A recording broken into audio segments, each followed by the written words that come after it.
Vikings, let's win this game. Vikings fans, I'm telling you right now, today's lineup is a chain reaction, like one spark hitting a row of fireworks, because we're starting with the biggest lightning bolt first, and then tracking the shock waves through everything else. The Brian Flores situation hanging over the defense, the bittersweet specialist recognition that drags old memories back into the room, Jay Ward quietly turning into a shapeshifter in the secondary, Blake Cashman playing like a human reset button in 2025 with almost no noise, and finally the Jordan Addison contract crossroads where talent and trust are in a staring contest.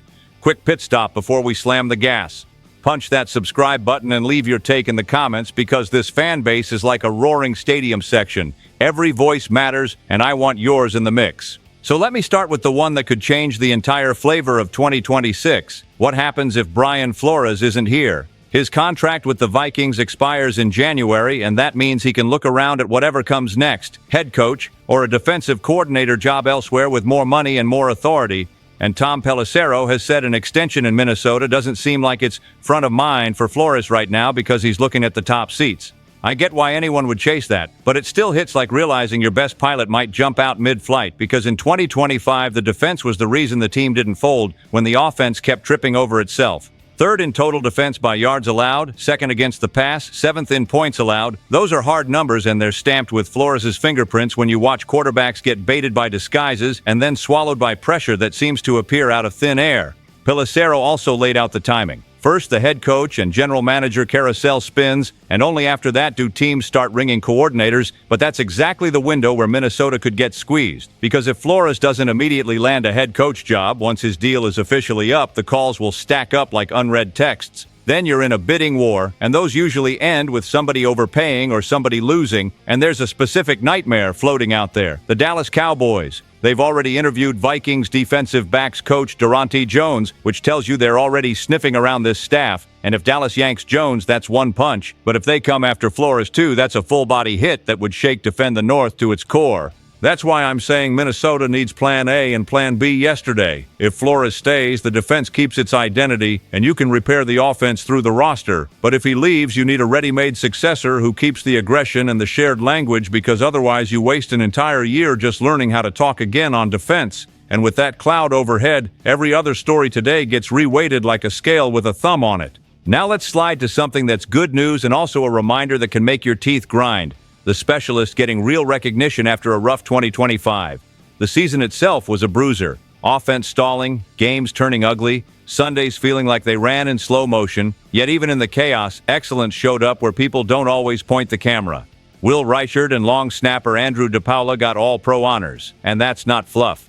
Reichard made first team and DePaula made second team, and in a year where Minnesota sent nobody to the Pro Bowl, it reads like a stamped receipt that says the quality existed whether anyone wanted to admit it or not. Reichard's numbers are surgical, 33 of 35 field goals, with the only 2 misses coming from beyond 50 yards, and under 50 he was flawless at 22 of 22, the kind of steadiness that turns a drive to midfield into confidence instead of dread, especially when the offense can't move and points feel like you're collecting rainwater in a drought. I remember August in preseason and training camp when the nerves were real and some days it felt like the ball had a mind of its own, and then the regular season showed up and Reichard turned into a machine. Plus he won NFC Special Teams Player of the Month, which doesn't just fall into your lap. And yeah, I'm going to touch the nerve. January 10th has a strange weight here because it's been 10 years since Blair Walsh's miss against Seattle in the wildcard game in 2015. The kick Vikings fans still want to delete, and the irony is brutal that on that exact milestone the Vikings end up with an all-pro kicker. Like the football gods have a twisted sense of humor. DePaula, for his part, is steady like a clock. This was his 4th straight year making an all-pro team first or second, and there's history baked in too because he and Reichard became the first pair of specialist teammates to make the same all-pro team in the same season, which screams chemistry and the snap-hold kick connection. It's uplifting, but it's also a signal flare. When your specialists are that central, it often means games lived on a razor's edge and wins lean too hard on the foot, which fits the 2025 reality.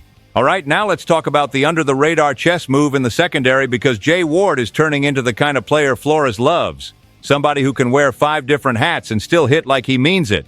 Ward is finally starting to resemble what they promised when he came out of LSU. Versatile, physical and hard to read before the snap, and that last part is like giving a magician a second deck of cards. In 2025, he played all 17 games, started 5, finished with 27 tackles, and recovered a fumble. And no, that's not superstar headline stuff, but the bigger tell is how often he started landing in the right spot at the right time, which is usually the first crack of daylight before a real breakout. What makes it fascinating is where he lined up, because he wasn't locked into one label. He took snaps at linebacker, played slot, played outside corner, and even appeared on the defensive line, and the snap usage people have talked about shows the spread. 93 snaps at linebacker, 72 at free safety, 40 in the slot, 29 at wide corner, and 14 along the defensive line. That's not a normal role. That's Flores pulling a lever to warp what the offense thinks it's seeing. The room around him still has Harrison Smith holding things together while everyone feels time pressing in. Plus Cameron Bynum, Josh Metellus, and Theo Jackson, and there's talent across the board, but Ward's particular edge is how he can mess with a quarterback's picture. One snap he's the deep safety discouraging the shot. The next he's timing a blitz like he's sliding into the gap on cue. I'm a sucker for this type of player because it can keep you cheaper without getting worse. And if Ward becomes a full-time starter, the Vikings don't have to hit the draft desperate for a safety, which reshapes the 2026 blueprint toward other needs. So I need your read. Do you see Jay Ward locking in as a starter, or do you still view him as a rotation piece? Now let me shift to the guy who played like the spine of the defense in 2025 while the spotlight was busy somewhere else, Blake Cashman. Some players don't talk, don't pose, don't rack up the flashy clips, but they're the one patching leaks all game long, and Cashman was that presence. Filling runs, shutting down the middle, making the tackle that stops a small mistake from turning into a full-on disaster while everybody else debated the quarterback, the future plan, and that brutal schedule. The numbers aren't subtle. 144 tackles, a career high, plus tackles for loss, 2 sacks, pass breakups, and a forced fumble. And even with 3 games missed, he still finished among the league leaders, which tells you this wasn't stat padding, it was constant involvement. The part that annoys me is how it stayed quiet, because yes, Brian Flores' scheme deserves praise, but a scheme without execution is like a map nobody can read. PFSN released their All-Pro defense and included Cashman, and they used an impact metric that graded him at 90.8, interior linebacker, second best by that scale behind only Jordan Brooks, and they pointed out the efficiency too with a low missed tackle rate, which is priceless in an aggressive defense that asks guys to attack. And there's that Minnesota thread woven in. Cashman is from Eden Prairie, Minnesota, and you can see it in the way he keeps chasing when everyone else looks drained, like he's got a second battery tucked somewhere. Now comes the roster math. He's entering the final year of his 3-year deal, and if there's no extension, he becomes a free agent after the 2026 season, and Flores' defense fits him perfectly, especially alongside Eric Wilson, because they complement each other, and the middle is where communication lives. In 2025, when the offense sputtered, the defense was the support keeping the whole thing from tipping, so my opinion is firm. I'd push for an extension now, because linebackers who stack 144 tackles and don't miss tackles don't just show up like a bargain on a clearance rack, and once the market sniffs value, the offers start flying. And now we land on the one that turns fans into judge and jury at the same time. Jordan Addison, his contract moment, and the off-field mess that keeps grabbing the steering wheel. This is the kind of debate that makes a sports bar sound like a courtroom, because it's about talent, the future of the offense, and that nagging question, can you trust him? Addison is reaching the point where the Vikings can take the straightforward route, pick up the 5th-year option and keep him locked in longer at a number that, for a high-end number 2 wide receiver, can look cheap in NFL terms, and the production is real. About 885 receiving yards per season with 22 touchdowns in 46 games. But the other side of the ledger is the drama. And Addison has had driving trouble more than once, which led to a suspension right at the start of 2025 that cost him 3 games. And that bill doesn't get paid by the player alone because the team eats it too. People love tossing out "just stay clean" like it's a magic spell, but a franchise can't run on wishes. It has to make decisions like it's balancing on a tightrope in a windstorm. Mark Ross on NFL.com basically framed the outside message as keeping the core together and trying to get the most out of J.J. McCarthy or whoever is under center, and the wrinkle a lot of folks miss is how the 5th-year option also tangles with guaranteed money. Addison's suspension wiped out guarantees from his 2026 base salary, and if the Vikings pick up the 5th-year option, it effectively gives him a safer package for 2027, which changes the question into something sharper. Do you want to undo the punishment in practice, or do you make him earn back trust again? And then you've got the London situation, where his head looked elsewhere. He skipped a walkthrough and ended up benched for the first quarter against the Browns, and coaches hate that like a bad smell in the meeting room.